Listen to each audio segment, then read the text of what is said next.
All right. Thank you, everyone, for coming to some colloquium today. It's my pleasure to introduce Nicolas or Nico Stoll. So Nico's a postdoc with us.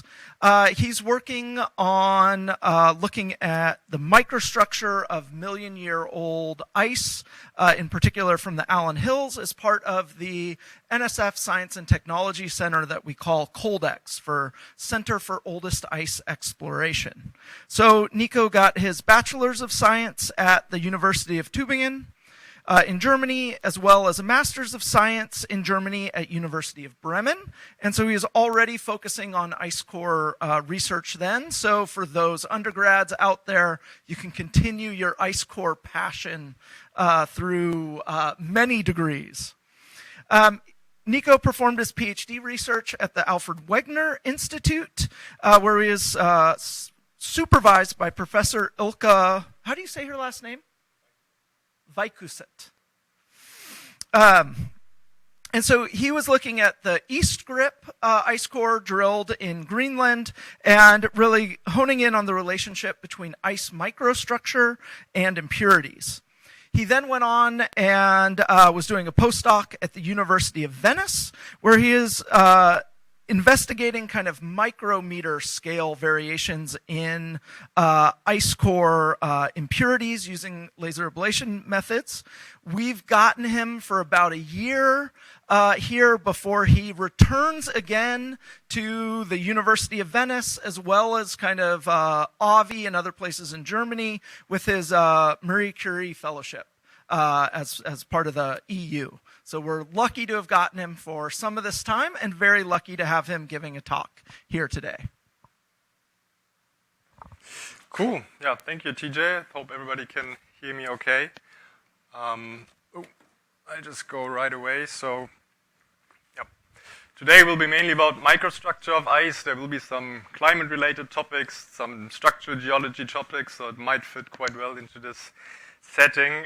It'll be quite a lot, but I hope everybody can follow through and it's not too confusing. So let's go right away. Probably most of you have seen this animation before, but this is our ice sheet that we get by having snow falling on it and then getting more and more snow, turning into firn and eventually turning into ice, making up those big two ice sheets that we currently have. And of course, two major things here are that the ice is flowing away due to the weight, due to gravity, and the lower layers close to the base, they get thinner and thinner just because there's more stuff on top of them. And this is where we usually drill our ice cores, not as nice and easy as in this animation here. Usually it takes several years, several seasons, because you go down meter by meter, pull it up again. But this is where we want to get in the end. And with this, of course, we can get the conditions from the past. They are sort of stored in the ice core, in air bubbles, in the chemistry. And when we then analyze our ice cores, we get some nice climate records. This is very famous. You can see the temperature on top, temperature anomaly here, reconstructed using stable water isotopes. And you get the CO2 of the past 800,000 years. So this is the very famous Epica ice core from Antarctica. And this is currently as far as we go. However, just for current context, this is where we are right now. So ice cores are also quite a unique archive to tell us about global climate change that's currently going on and how much we are away from the usual system and conditions over the last 100,000 of years. When we look into the chemistry, we mainly look into, for example, dust or chemical elements that we find in our ice. In Greenland, it's quite nice. You can see those cloudy bands, thick layers of very dusty material that are visible by eye in some regions of the ice cores, not everywhere. And then we can measure those ice cores, get certain records, for example, here the dust concentration, sodium, ammonium, and also we can actually count annual layers unto a certain depth. At a certain depth, it's too thin or the ice might be too messy and the record not as clearly as it used to be in shallower depth, but we can actually count back in time, sort of a tree ring thing. Usually those measurements are conducted with continuous flow analyses called CFA. This has also been done here at UW by Eric Stike's group. And the neat thing is you can put an entire, or sort of an entire ice core in here, and you melt it from the bottom, and the middle section of the ice core is being drawn away and measured for those things, and also for isotopes if you want, and then you get sort of a continuous record. However, this technique is limited. Usually the resolution, the vertical resolution of your ice cores is somewhere around a centimeter. And if we now look at our plot here, we can see these are 30 centimeters, and we roughly have 9, maybe 8 annual layers in those 10 centimeters. So here we pretty much get annual resolution. However, with technological developments over the last years, we got some new techniques that really can look into the small scales, so centimeter and millimeter scale, as you can see here. And what we then see is that the chemistry signal, for example here, sodium, this is high intensity, the darker areas are low intensity, they differ in our ice samples. So when we really look close, we can see that those white areas, these are grain boundaries where different ice crystals meet. There we have a lot of concentration, a high concentration of sodium in this case. And in the grain interior, it's very low. And therefore, if we now take those profiles here, blue is the high resolution, so this is the spot size of a laser going across the sample. You really see all those grain boundaries popping up in the signal, while it's a bit less with the lesser resolution laser spot size, and it flattens our signal a little bit. But you see, if we take a measurement here, it might look different than if we do it here, because the microstructure is different. And this is something you usually don't see in CFA, because it's sort of a bulk signal, but it doesn't get to this resolution. And this is, of course, very important for the so-called oldest ice challenge. This is currently going on worldwide in the US, in Europe, in Japan, in South Korea, in Australia, and they are all looking for the oldest ice, sort of going back 1.5 million years in the best case. And there's a study out which modeled the thickness of layers in very deep, very old ice. And at the moment, the estimate is that if we reach ice at the Beyond Epica oldest ice site in Antarctica, that ice that is 1.2 million years old contains 10,000 to 15,000 years per meter. And that's, you can imagine, that's very off from the resolution we can achieve with CFA.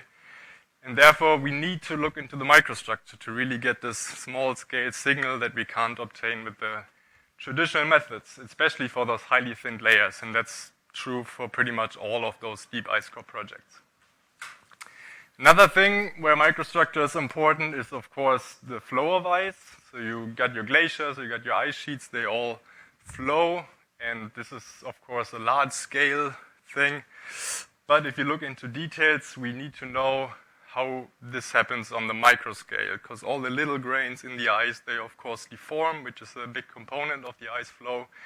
And depending on their orientation, on their size, their shape, the chemistry in them, this can differ. So we try to understand the small scale deformation to get to the bigger picture in the end.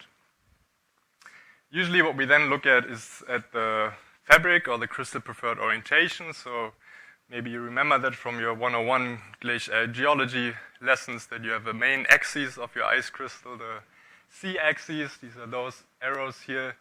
These are the major axes for ice crystals, and they set up the fabric. So the bulk of all those together sort of give you an orientation of the ice you're looking at.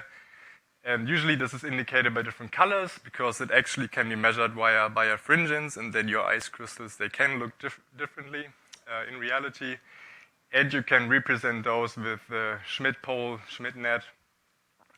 If you plot all your orientations of each single ice grain on a half sphere and look on top of the half sphere, you can sort of make those plots to make it a bit easier to imagine what is going on with all those C-axes.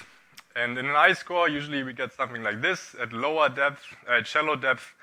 Very random crystals, they point everywhere, and with depth, they start to align, because you usually have vertical compaction. You have pressure from the top due to the overlying snow and ice layers, and then the C-axis, they rotate towards the major axis of compression, which in this case from above. So the more similar your color looks, the more they are sort of aligned. Okay. Another thing, of course, that is important here is that those grains, they change, because ice, even though it's cold for us, it's a very warm material, geologically speaking. It's very close to its melting point all the time. And therefore, all those crystals, they change in shape and size. You can see this here on the animation. And this is, again, influenced by the chemistry. So if you have a lot of impurities in there, we know that from other materials that they can drag the grain boundaries, they can pin the boundaries and therefore restrict the grain growth, even though it's very hard to measure, unfortunately. Right, and why do we care about those things of moving ice? One thing is that we have some ice streams in Greenland and in Antarctica. These are areas of very fast-flowing ice, transporting a lot of ice mass to the ocean where it eventually melts and can have an impact on sea level rise. And for example, in Greenland, we have the big East Greenland Ice Stream moving with roughly 55, 60 meters per year. And yeah, you can see the 3 outlet glaciers here. So this is where a lot of ice is being transported to the ocean. And unfortunately, we don't really understand how those ice streams flow and if they might speed up. There are indications that they are speeding up with global climate change. And of course, it would be very good to know how does this happen, how fast does it happen. And therefore, we have some uncertainties in sea level rise projections, also in some of the IPCCs. You can see the error bars here, especially for the 8.5 projections, so the worst case scenario. There are big error bars of a few tens of meters, not just because of ice streams, but they are definitely a component. So we can definitely learn a lot by understanding those better. So yeah, second motivation here is to understand the sea level rise better by looking at the microstructural deformation. Okay, and last but not least, I'm going to my current project here at UW. We're going to Antarctica, close to McMurdo. We have the Allen Hills regions. Some ice cores are indicated here. And the cool thing about Allen Hills is that we get a new climate record. So you can see the climate record I introduced earlier here, ending at 800,000 years. And with the Allen Hills blue ice data, we get very, very old ice going back millions of years. But it's not continuous, it's sort of snapshots. You can see those data sets here, data points. And this is because of this ice flow, which is very, it's not unique, but it's quite special. So the ice is moving downwards, and then it's moving upwards against the East Allen Hills. So it's coming up to the surface, and you can drill quite shallow ice cores, but you get very old ice. However, this has some implications because usually we get an age profile. Age is up here and depth is down here. And usually the deeper you go, your age increases, not linearly, but sort of like this. I just drew this in. For Allen Hills, if you look at the blue one, this is from one ice core, 1901. You see it's going as supposed, and then it's zigzagging back and forth. So we have some age reversals there. We have some implications that we might have some shearing going on, some disturbances. And to really make the most out of this data set, it would be nice to understand what is actually going on there and can we reconstruct the climate signal back there. So maybe microstructure can assist us in interpreting those climate records from Allen Hills. Okay, so first of all, I want to go deeper into Greenland again. So this East Greenland Ice Stream region, because we drilled an ice core for several years. At EGRIP, it's the field site here, and this is the first deep ice core which tackles the deformation of ice as one of its major targets. It's not mainly about the climate record, it's really about deformation because it's such a unique region. And this is what I did there for many, many months in total. So it's the end of the so-called science trench where a lot of analyses and ice cutting is being done. And here at the very last end, you make some nice ice thin sections. So you cut the ice and polish it to 300 micrometer thickness. And then you can analyze the grain shape, grain size. And you can also get a glimpse of the fabric of all the crystal orientations in your ice sample. So just remember this little sketch here. Colors mean different orientations. This is how it looks like. It's the PP cave, physical properties cave.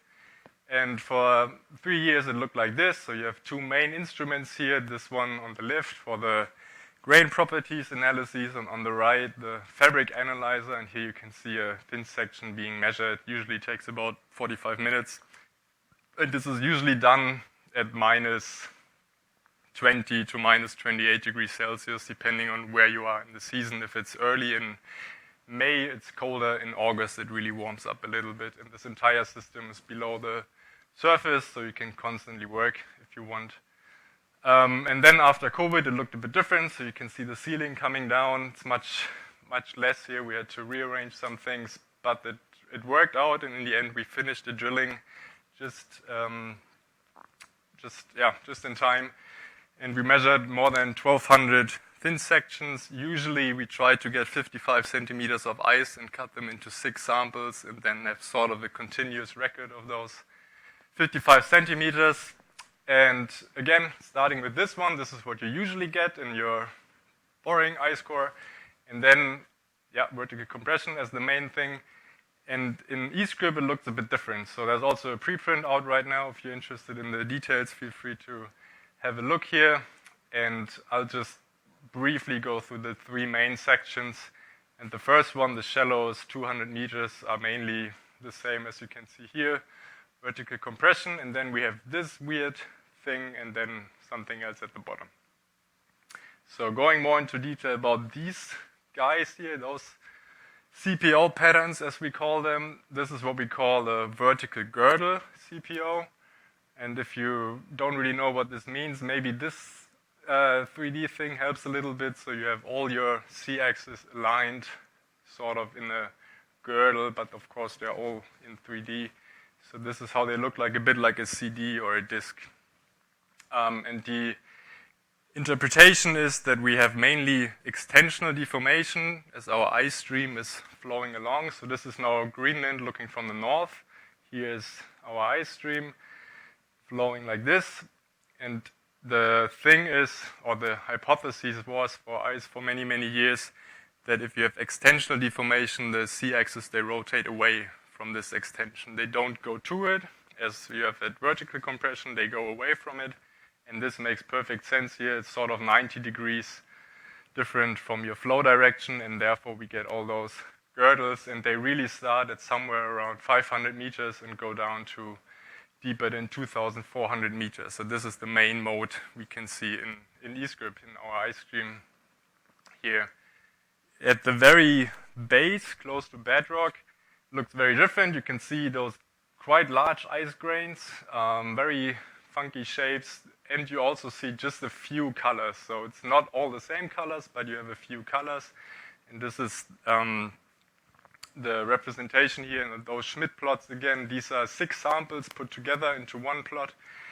And then you see those multi-maxima. So you have 4 or even 5 sort of clusters of C-axes, which is an indication for dynamic recrystallization in this case.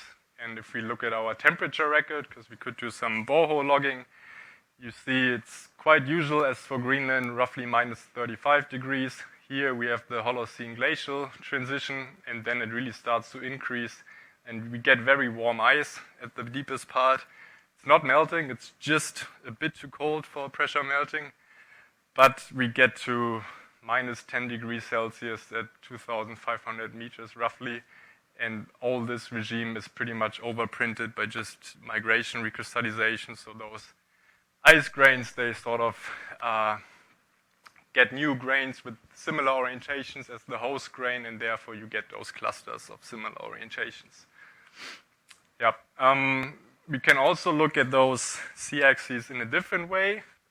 We can calculate the second order orientation tensor and come up with some eigenvalues. So we have a strain ellipsoid, and those eigenvalues, they build up our ellipsoid, and then we can see what's going on with depth. It's just a bit easier to display instead of looking at all those Schmidt plots. And what's quite exciting about EGRIP is, A, we have this really large data set, so we can really see some details, and B, we have a very fast development of anisotropy. So the smallest eigenvalue, E1 or lambda 1, decreases rapidly towards almost zero at roughly 500, 600 meters. If you haven't never seen this before, this doesn't mean much, but if you compare it with some other ice cores, so for example Neem, which is close by here in Greenland, or SPICE, the American ice core from South Pole, and EDML from Antarctica, those two are from Antarctica, you can see this change here is very fast, and all the other ice cores, for them it takes more than 1,000, 1,200, 1,400 meters to actually get to a similar value. And also the other two behave a bit similar, a bit different. So it's quite a unique setup we have here, and we have sort of this wavy pattern where we're not totally sure yet what it means, that we have some small scale to medium scale variations in the deformation. And then here at the bottom, of course, you can see it's changing again, but this is due again to the dynamic recrystallization messing up our original signal a little bit. This lag here, this little hole, is unfortunately due to COVID. We couldn't do measurements for one season, so there's a bit of a data gap, but it looks like there's nothing too exciting happening in there. Just for reference, this is the grain area, so each dot is the mean grain area from one thin section. In red, EGRIP, in this bluish color, it's Neem, again, the neighboring ice core. And they both have a very similar age-depth relationship, so it's quite nice to compare with. And they look quite similar, even though the dynamic regimes are so different. The ice divide at Neem, where the ice is almost not moving at all, and then EGRIP moving quite fast. So this was a bit of a new thing for us. We didn't really expect that. So it seems that the grain size is not really impacted by this dynamic setting. Okay, and this study goes nicely hand in hand with some other studies that a lot of colleagues of us from the EGRIP project did, here from Tamara Gerber from Copenhagen, who used a lot of radar measurements plus some modeling, different modeling types here to actually come up with a bit of a larger spatial scale investigation of the anisotropy of niches. And you can see the ice stream going here, and the main takeaways are that we have the spatial variability of the horizontal anisotropy, and you have some differences between the shear margins, the internal upstream ice stream, and we can now refine this with our microstructure data set. And another study that just came out using airborne radar data, looking at the folds of those shear margins, you could see a big change in those folds roughly 2,000 years ago, and that implies that the ice stream in its current form is just 2,000 years old, which is much younger than we thought before. Usually people thought it's been there for at least the Holocene, so the last 10,000, 12,000 years. But there seem to be some changes here, and this supports a bit older study which found indications of so-called paleo ice streams in Greenland, and it seems to be the case that they are not very stagnant features, but they seem to be quite dynamic, and maybe they can turn off, turn on again, change direction. So this might force us to think different about ice stream behavior in Greenland and possibly also in Antarctica, which might be a bit scary. We don't know. And to wrap this up, this is sort of the main takeaway. So we have our ice stream, the upper part vertical compression as usually.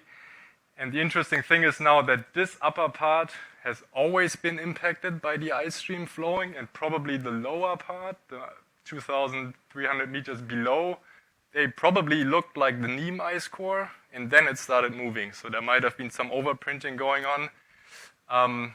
Quite hard to disentangle, unfortunately, but it's mainly this extensional deformation regime and plug flow. So it's not just one block, you have some small and medium scale variations in there. Again, the details are in here. And to wrap this up, we have this anisotropy development, which seems to be quite unique for an ice core, and this plug flow and the extensional deformation as main regimes. And now we can hopefully work with the modeling community to actually get this into some nice models to improve them a little bit.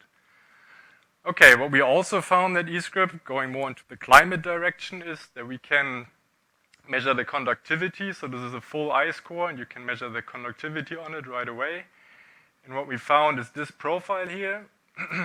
So top is to the left and bottom to the right.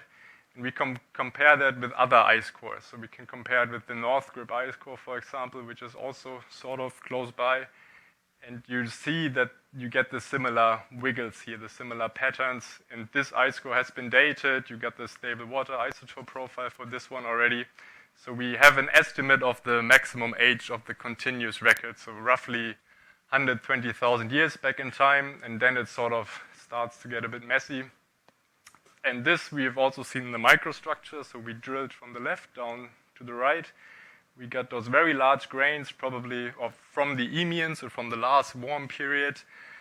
Very warm temperatures compared to the last glacial, and therefore we had larger grains already. And then suddenly we had this break here. So we had a physical break, which sort of makes sense if you change your parameters or your rheology of your ice. The fabric changed a little bit, and this correlates very well with the break in the DEP record. So we could see this also in the microstructure, that it's much older than we thought, the ice stream record actually, which is quite cool.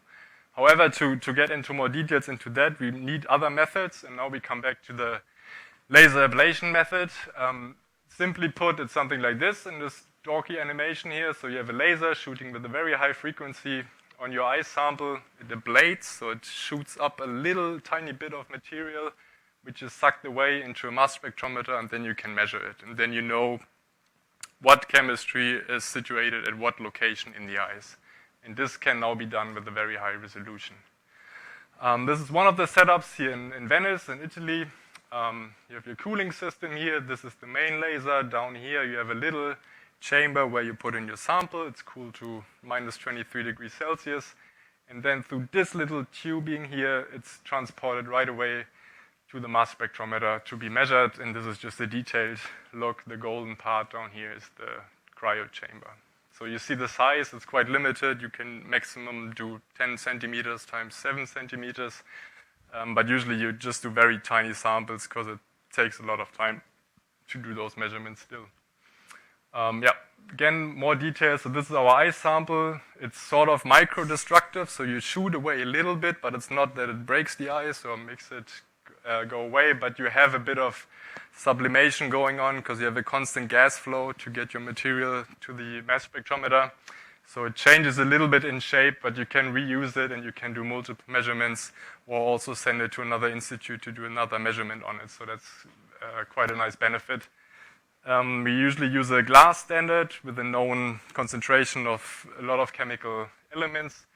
And in this cup, it's all being sucked in. So you shoot on your ice, the ablated material goes up here and is then transported away.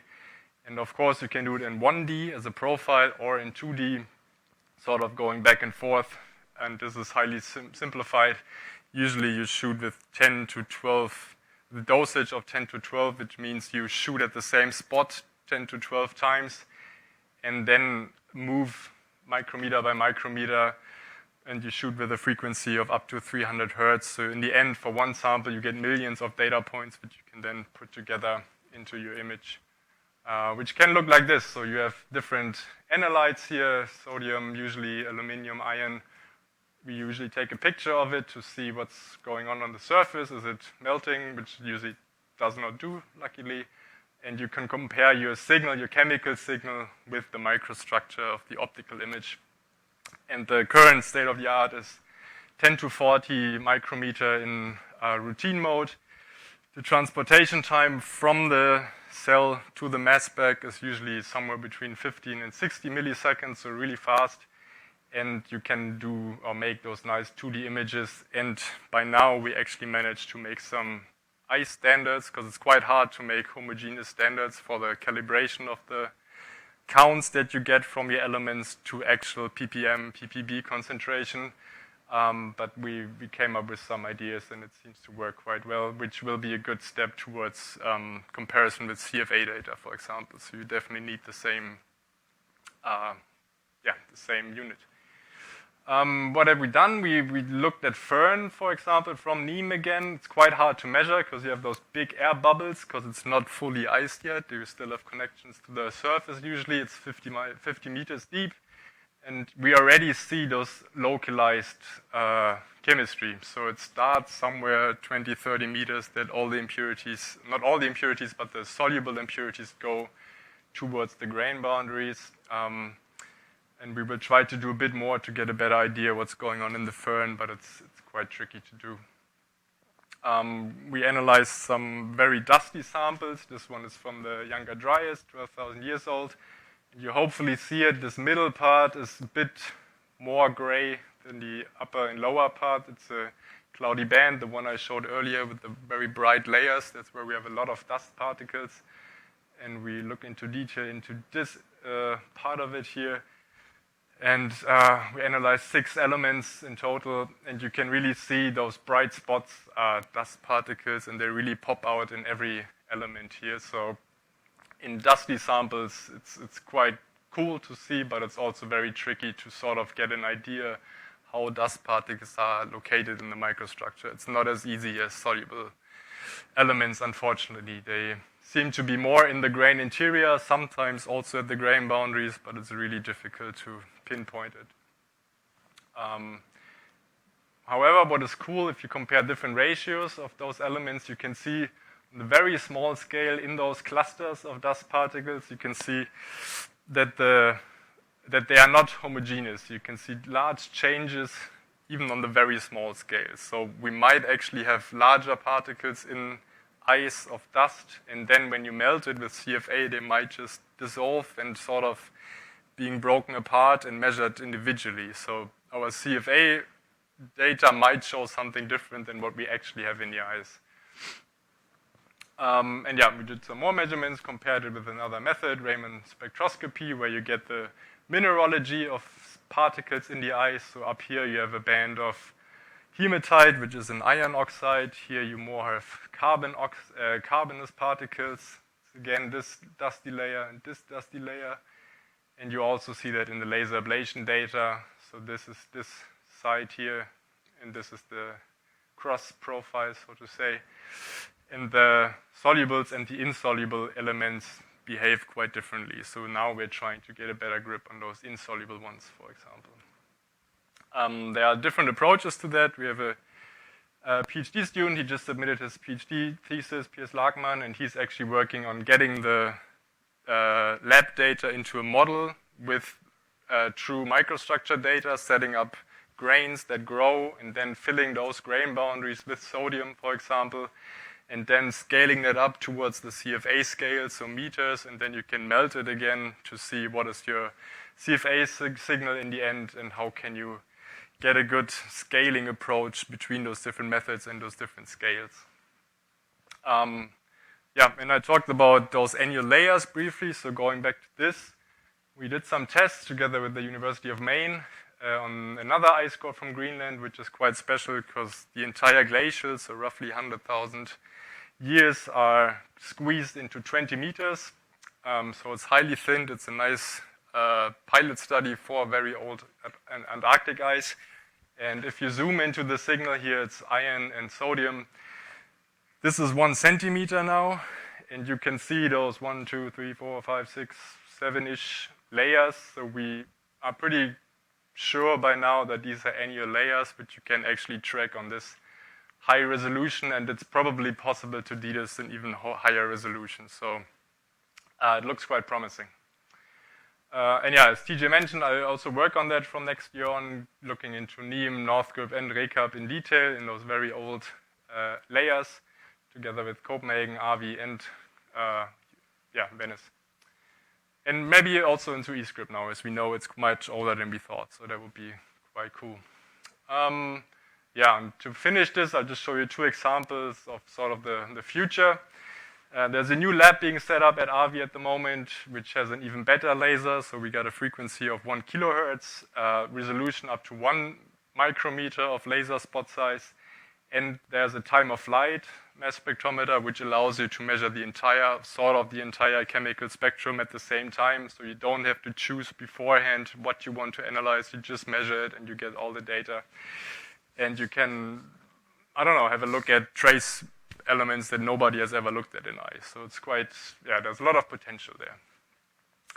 And the last thing here is this big beast in the middle. It's quite ugly, but this is our XXL cryostage, which is connected to the laser. And as you can see, it's still a lot of work. People are not in routine happy mode here, but we're getting there. And the idea is, especially for Beyond Epica, for the European oldest ice project, but also for other ice cores, to measure 55 centimeter long samples. Oops. So you have your standard again here, and then you can really measure 55 centimeters. Fits nicely in here. And we did some measurements early this year, and it actually works. So we get this entire volume cooled to minus 18 degrees Celsius, plus the pressure seems to hold, which you always need to get the gas flow going. And in the end, the hope is to have 3 55 centimeter sticks in there, and then measure them all right away, and sort of, in theory, being able to measure the deepest 200 meters of those old ice cores in a few weeks to months. If that works, that's another thing, but it's getting there. All right, so to wrap this little chapter up, laser ablation as a high-resolution microdestructive analysis tool, which will definitely help us in getting towards those thinned layers in deep ice cores. And yeah, it's quite promising. So there are a lot of nice approaches from the modeling side, from the lab side, to getting there, and quite optimistic that once we have the really deep ice in maybe a year, probably more like 2 or 3 years, that we should be ready to get some good data out of that. And now to finally come to Antarctica and the Allen Hills. As I showed you this plot earlier, we have those age reversals. So one idea is that we did, or that I've done with some colleagues here over the last weeks and months, is to look at those age reversals, to take some samples and to analyze them regarding the microstructure. And we started with bubbles, because they are quite a big feature in those Allen Hills ice cores. So we went to the ice core facility in Denver, and you can see Allen Hills ice here. So it's not those ice cores, it's more like this, maybe. And the quality differs quite a lot, so it's not as easy as with those deep drilled ice cores, because they are drilled without a drill fluid. So it's quite a tough work to actually get to your sample. I underestimated this a little bit, to be honest.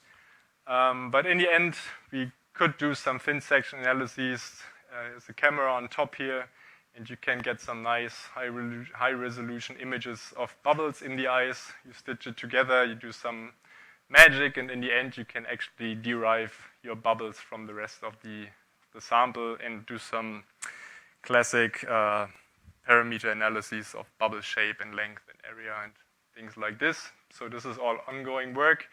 Unfortunately, bubbles are not too well investigated in ice, because they usually grow smaller with depth, and eventually they're being incorporated into clathrates, and then we don't really care about them anymore in terms of microstructure. And of course, they might grow back to more roundish shape. So it's a bit tricky to get a good idea about the strain and the deformation going on. But they definitely deform faster than ice, and the elongation that we see in a minute is always a balance between the elongation between deformation and diffusion. So there are some processes counteracting against each other. And I like to show this figure from a study from 2019, because it shows the aspect ratio, which is the ratio of your elongation, so the longest towards the smallest axis of your bubbles, for example. And in waste divide and ice core from Antarctica, they analyzed 3,900 bubbles, and you can see that it's mainly these bubble shapes they found, and the maximum elongation is 3.4. So this looks like this, ends here. For Allen Hills, I just showed this one example from 145 meters. You see the axis here is completely different. Bubbles in waste divide have been in this range. In Allen Hills, it goes much, much further, and we actually end up with bubbles with an aspect ratio of up to 9, so it's highly elongated compared to these Antarctic bubbles. I cut off the smallest bubbles, which are below 0.1 millimeter square. And if you look at all samples, this is what it looks like. It's a very similar image through all 3 depth regimes we analyzed. You always find those highly elongated bubbles. there's not a clear tendency yet for significant small-scale shearing or something, so maybe this will pop up later, but so far there's a lot of strain because we have a lot of elongation, but it's a bit tricky to get more sophisticated guesses about that at the moment. And you can also compare it with the area, so the size of your bubbles, and you see this correlation. The larger your bubble, the more elongated they are. Usually this also holds for the very large bubbles, so these are even larger than the 0.1 millimeter square threshold, 0.5 in this case. It's roughly a fourth of all bubbles analyzed so far. And one thing we don't really know yet is what happened to these bubbles. So when they went down with depth, have they been clathrates and came up again? Have they always been just bubbles? And how do they look in 3D? So this is, of course, always a thing with those 2D microstructure things. It's always a 2D snapshot, and maybe the bubbles look different in 3D, or the grains, or whatever you look at. So we luckily have some micro-CT data in 3D, which has already been analyzed a little bit, and I'll start working on that next week. And then we plan to ship those samples to Germany to get some more fabric and grain size data from the same samples, and then we should have a nice data set giving us a better idea about Allen Hill's microstructure as well, and maybe also some laser ablation on top to get a very holistic data set as far as we can go. And I think with this last take-home message that this strain definitely seems to be there in Allen Hills, but we don't have a proper indication yet. But I hope in the next month there will be some more data, some more analyses of this. And with this, I would like to wrap up and thank you, and thanks to a lot of people, more than are on here, but it's always a group effort. There are a lot of people involved in all those ice-core projects. Yeah, so thank you, and I'm happy to take questions.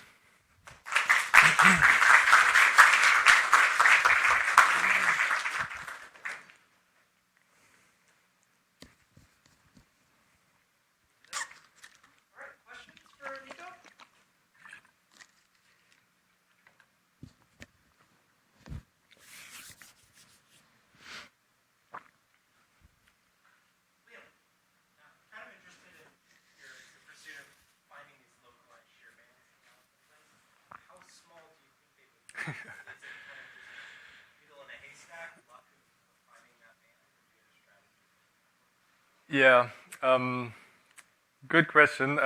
From NEEM, for example, there's one paper which has found some very small localized shear bands, and that's on the grain scale. So you have like a layer of grains which are a bit different than the surrounding grains, and there you can see it.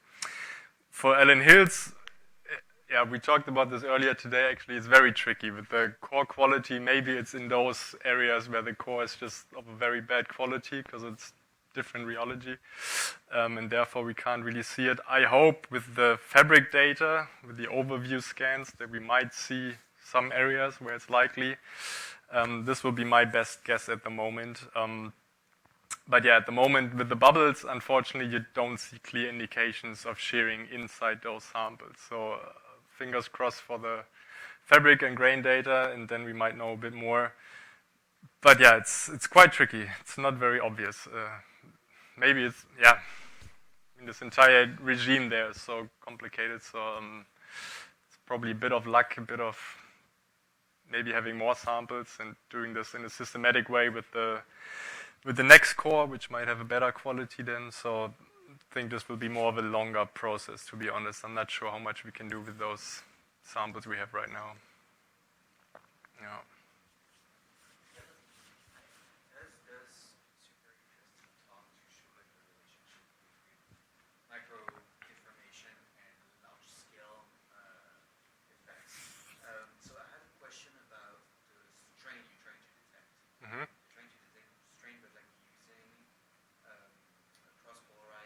Mm-hmm. So you only get access to the C-axis. Yeah, right. Have you thought about using other techniques like EBSD, yeah. The basal plan axis? Yeah, definitely. We just before COVID, I actually went to another institute and we did some EBSD on 1 or 2 samples from the shear margin region of this ice stream. and we still have the data, and nobody has worked with it since then. But it's definitely on the list, and there are some very specific regimes I didn't talk about today where we're not really sure what's going on, and there EBSD would be super helpful to get a better idea what are the AX is doing. So I would love to do it, but at the moment, yeah, I have this other project coming up, so it's more a question of funding and manpower to do it, but it's, yeah, it would be great. The data that you showed with the girl, Mm-hmm. the extension Yeah. series, like with the CPO. Yeah. Like, I don't think anybody has proved that extension in ice with EBSD. Right. Yeah. It's super interesting Yeah. to actually see what the A-axis is. Yeah. I totally agree. We have a collaboration with the University of Utrecht, and they have a nice EBSD cryo system, and that could be something. But yeah, you usually have very small samples, so you don't have a good statistics, so you need a lot of measurements. But it's on the list. Definitely would be great to get some more data from that. Yeah. Basic. How are the ages, those old ages? What technique is used, and how fine? Like you have the age reversals. Mhm. What's the sample scale? When you talk about finding the shear bands, you have Yeah. looking for the areas between the older and younger ages. Right. That's I think for Adam Hills is mainly argon dating, right?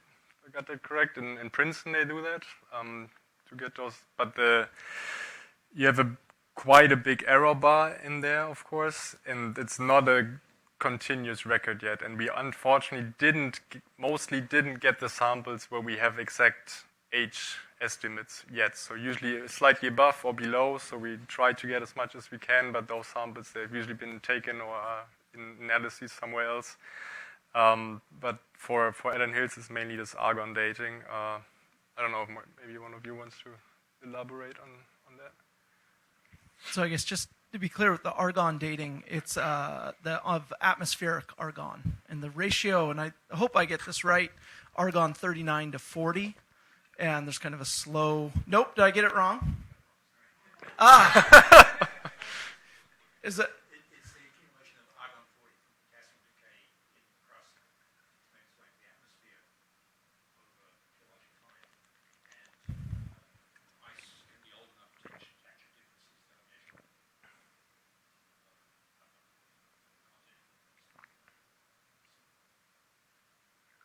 The variation can be verified on EGRIP or radiators unknown photographs which are.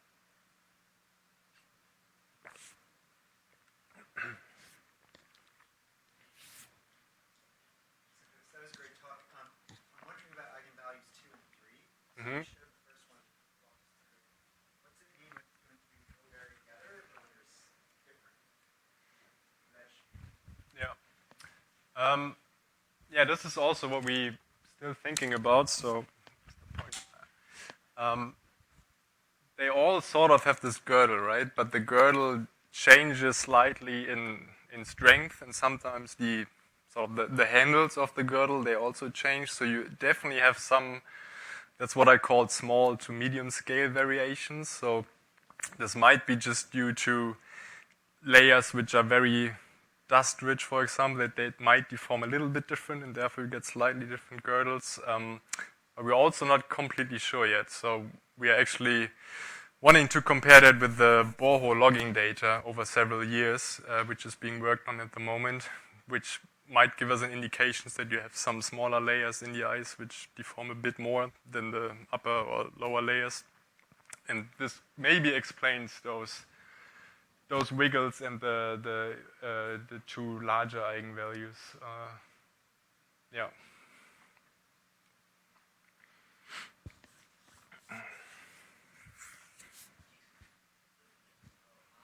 It's more like it may be a very silly question. I've always wondered, and maybe I should know that already, but I've always wondered what happened to the stress on the ice caps and also like sort of the deformation that follows during the previous glaciation. Mm-hmm. Where you have like a much higher load and much higher pressure, probably a different thermal profile, and could that affect the signal we see in the very old ice? Yeah. You know, they're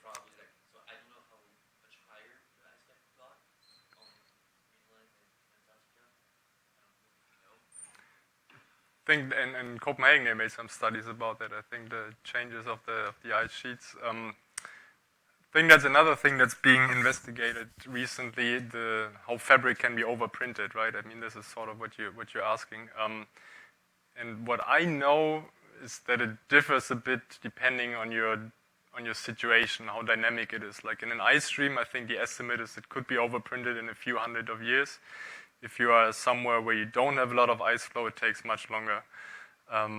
But I'm not an expert in this because this is mainly trying via modeling to get an idea of that. Nicholas, do you have an idea maybe?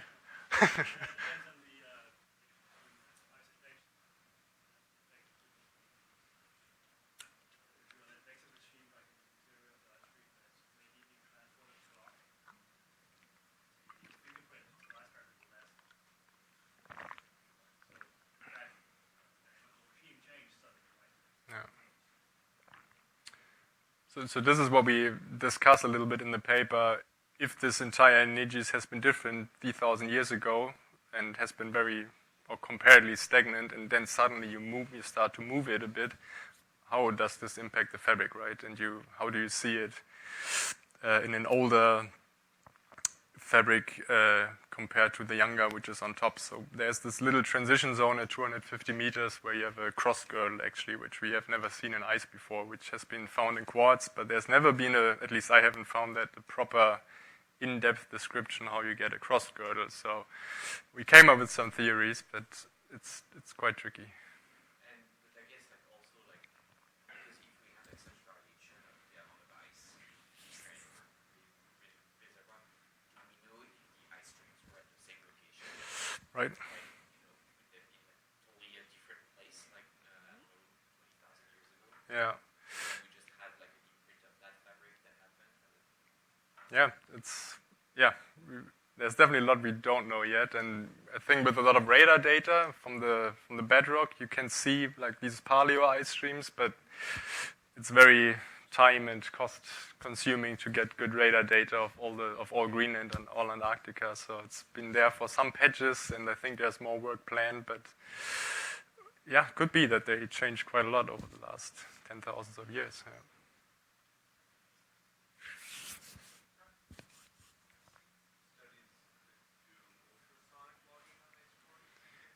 Yeah.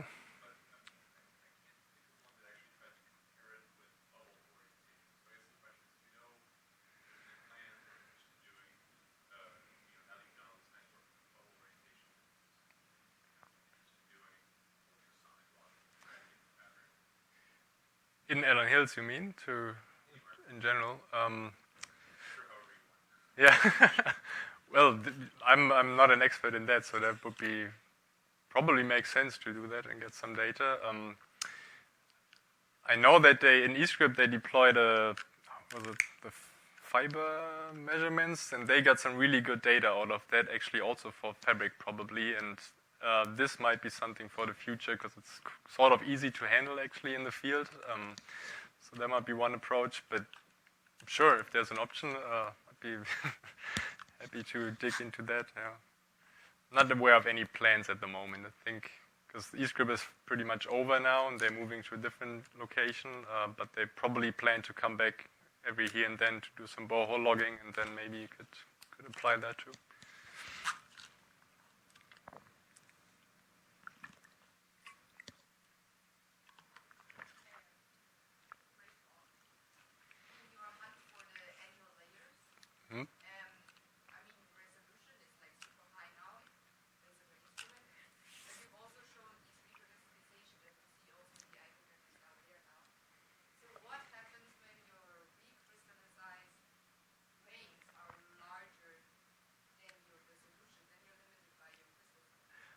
Right, that's exactly the problem in very deep ice, and the paper I showed in the introduction by Anna Svensson, they got an annual layer signal in Eemian ice where you have very large grains. So the annual layer signal seems to be there even though you get very large recrystallized grains.